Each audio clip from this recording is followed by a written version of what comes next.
Cold cases don't just go quiet, they wait. They sit in dusty boxes and evidence lockers that smell like metal and time, in the backs of detectives' minds long after retirement. They wait while witnesses die, while suspects grow old, while families learn to live with unanswered questions. And sometimes, when no one is looking, the dead reach forward and pull the truth into light.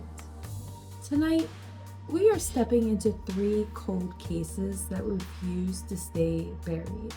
Cases where the answers didn't just arrive, they detonated. Because the truth, when it finally came, rewrote history, exposed monsters hiding in plain sight, and proved one terrifying thing. You can outrun the law, but you cannot outrun time. Welcome to Nightly Haven. I'm Nikki. Turn up the lights down and let's begin. Fear tingles down your spine and hairs stand on end. Mysteries unknown and tales in the dark. Are you ready? Hello? For decades, California lived with ghosts. From the mid-1970s through the 1980s, a predator stalked neighborhoods with military precision. He cut phone lines. He watched from the dark. He whispered threats. He stacked dishes on victims' backs to hear if they moved. At first, he was called the East Area Rapist, then the original Night Stalker, later the Golden State Unaliver. Over 50 essays, at least 13 unalives, hundreds of lives shattered, and then he vanished. No goodbye, no arrest, just silence. The case went cold, not because detectives stopped caring, but because the killer stopped killing. And in the 1980s, without DNA databases or modern profiling, the trail died. Years passed, then decades. Victims grew older, some died never knowing his name. Investigators retired, haunted by what they could not finish. And the killer, he lived. He worked, he married, he had children. He blended into the suburban life so well that even his neighbors described him as quiet, polite, and forgettable. That was his great disguise. Everything changed in 2018, not because of a confession, a witness, or a deathbed revelation, but because of a hobby: genealogy. Detectives uploaded the crime scene DNA to a public genealogy website, not looking for the killer, but for his family. A cousin, a distant relative, someone who shared enough genetic material to build a family tree backwards through time. Branch by branch, name by name, until one man stood alone at the center. Joseph James D'Angelo, a former police officer. Let that sink in. The man who terrorized California once wore a badge. He knew police procedures. He knew how evidence worked. He knew how to vanish. When detectives followed him, they didn't arrest him right away. They waited. They watched. And then came the moment that still chills investigators.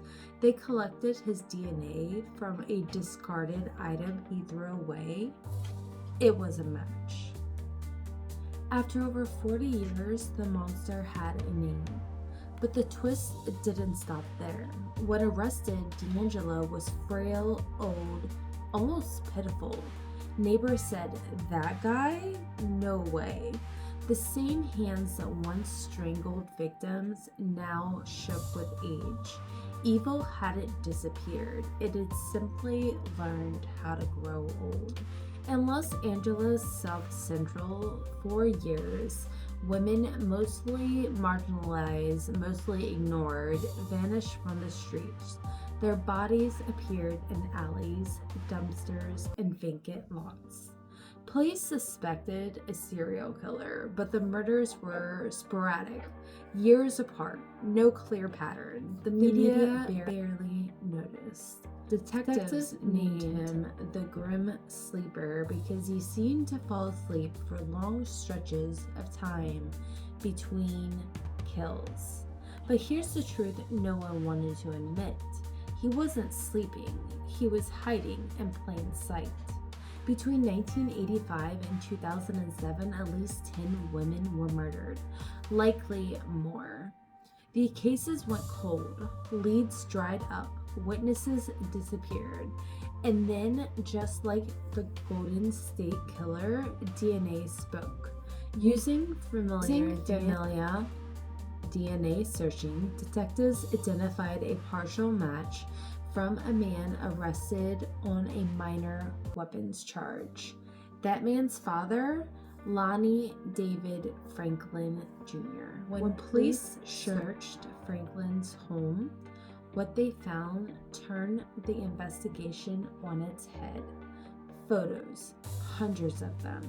Images of women, some alive, some unalive, some posed, some clearly murdered.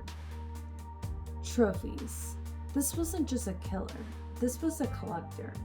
But the most disturbing twist, Lonnie Franklin wasn't some reclusive loner. He was known in his neighborhood.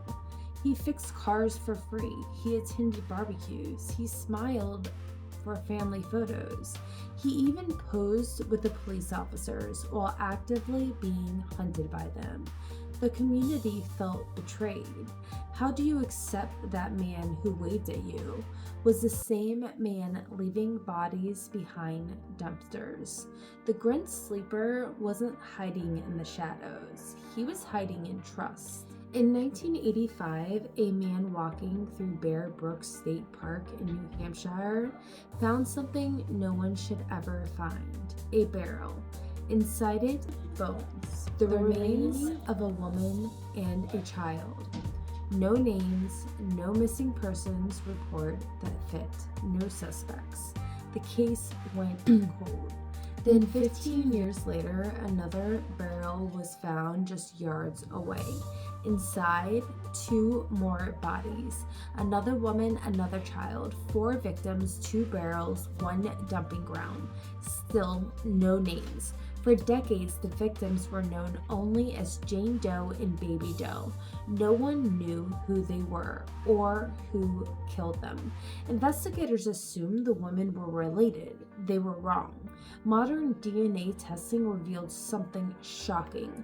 The adult women were not related to each other. The children, they were half sisters, meaning the killer didn't murder one family, he murdered multiple families. And then came the biggest twist of all. The killer wasn't who anyone thought. His name was Terry Peter Rasmussen, a con man, a drifter, a man who used dozens of aliases. He had children with different women across multiple states, many of whom disappeared shortly after meeting him. He died in prison in 2010 before being killed, identified as the Bear Brook Killer. Justice came too late, but the dead finally had their names restored and the killer exposed. Cold cases don't stay cold because they're forgotten. They stay cold because the truth is patient. It waits for technology to catch up. It waits for someone to care again. It waits for the killer to make one small mistake. And when it finally comes out, it doesn't whisper. It screams. Because the dead never stops telling stories. They just need someone to listen. This has been Nightly Haven. If these stories unsettled you, good. They were never meant to let you sleep. Have a good night, guys.